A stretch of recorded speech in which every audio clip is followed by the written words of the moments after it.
There are only so many major political events globally each year, and we have one that is transpiring right now. The British Prime Minister Boris Johnson of the Conservative Party, colloquially known as the Tories, has announced that he's going to resign. His party has lost confidence in him. It has been humiliation after humiliation, and up until the last moment, Boris Johnson was saying, "Resign? Why? No, why would I resign?" And he has now resigned, or he will resign once a replacement is found. A very good report about this from the Associated Press. Britain's Boris Johnson resigning as prime minister amid scandal.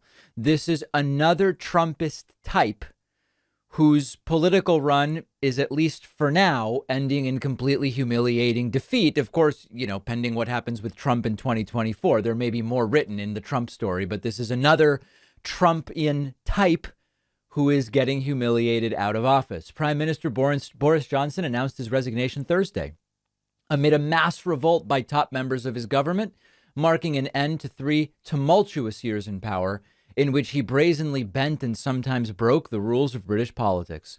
Months of defiance ended almost with a shrug as Johnson stood in 10 Downing Street and conceded that his party wanted him gone. Let's look at a bit of that announcement. And yeah, the AP very accurately saying it was months of defiance and this sort of faux principled, indignant defiance. Resign. I am here to do a job for the people of the. Yeah, I guess I'm gone. I don't know. Good afternoon. Thank you. It is clearly now the will of the Parliamentary Conservative Party that there should be a new leader of that party and therefore a new Prime Minister. Right. And I've agreed with Sir Graham Brady, the chairman of our backbench MPs, that the process of choosing that new leader should begin now. And the timetable will be announced next week. And I've today appointed a cabinet to serve, as I will, until a new leader is in place. So I want to say to the millions of people who voted for us in 2019, many of them voting Conservative for the first time, thank you for that incredible mandate. Yeah, the message should be to those who voted for the Tories for the first time, you're probably never going to do it again. The biggest Conservative majority since 1987, the biggest share of the vote since 1979. Yeah. So there it is. Boris Johnson resigning in shame. A little bit more from the Associated Press article. The brash 58-year-old who took Britain out of the EU and steered it through COVID and the war in Ukraine was brought down by one scandal too many.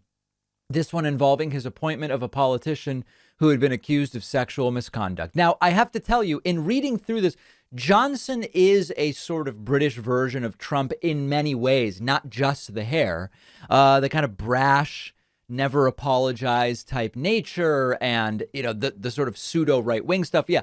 But I have to tell you, at this point, American politics has fallen so far, like into the toilet, for lack of a better term. People are flushing toilets 10 times, 15 times. American politics are so in the toilet that if Trump had done the exact same things Johnson did, I don't know that it would have been even a fraction of the big deal that it became in the UK. The messiest of prime ministers did not leave cleanly, the article says. Johnson stepped down immediately as Conservative Party leader, but said he would remain as prime minister until the party chooses his successor. The timetable could be announced next week. From what I'm reading, we could be talking about months during which it's a sort of lame duck by self-designation situation there. He could be there for months still. Many in the party wanted him gone before then. His government has been shredded by scores of resignations.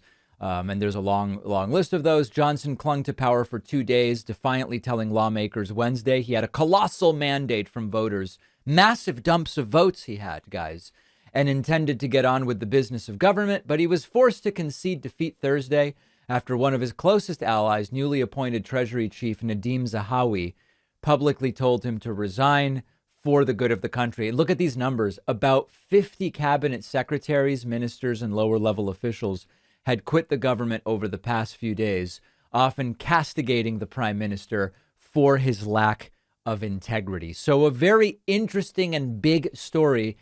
The most relevant question, arguably, globally about this resignation is, okay, so you replace Johnson with someone less cartoonish, but does the UK's positioning in geopolitics change on any major issue? Do trade relationships change in any major way as a result of this? No, probably not. Does the British position on the Ukrainian defense against the Russian invasion change? No, probably not.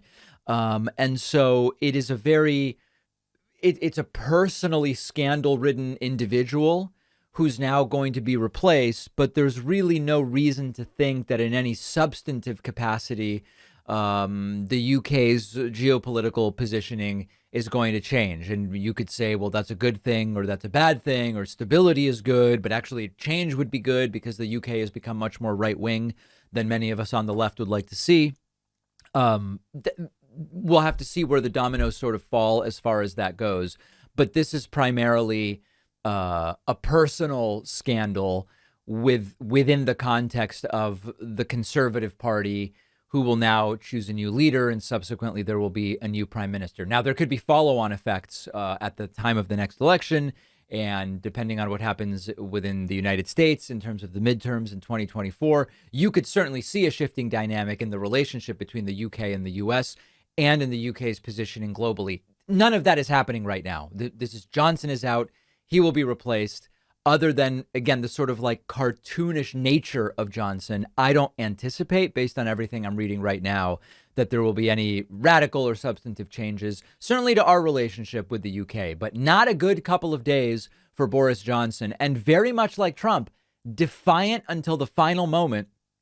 With Trump, it was, well, making every claim about how he was going to stay in power because he really won, and then just quietly leaving, not even going to the inauguration. With Boris Johnson, for weeks and weeks, remaining indignant about, well, what do you mean resign?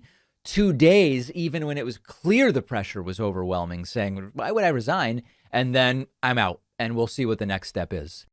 As many of you know, I'm a busy person. I don't always have the exact correct nutritional plan for my meals every single day. And that's why I also take a multivitamin and a couple of supplements. But doing them all separately can be a little bit time consuming, which is why Athletic Greens is just fantastic. And they're one of our sponsors.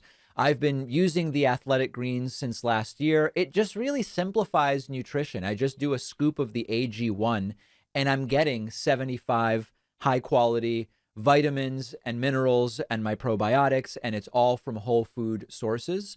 I drink it in the morning. I know I'm good. I don't have to be messing around with different pills and supplements or whatever, or spend time planning what time of day do I need to take each one. I just get it all with one scoop. You can put it in a smoothie. You can drink it straight. It tastes great. And then I'm just good for the day. It supports gut health, and I'm getting everything that I need and I'm looking for. Athletic Greens is giving my audience a free 1-year supply of vitamin D, plus 5 free travel packs when you go to athleticgreens.com/Pacman, and the link is down below.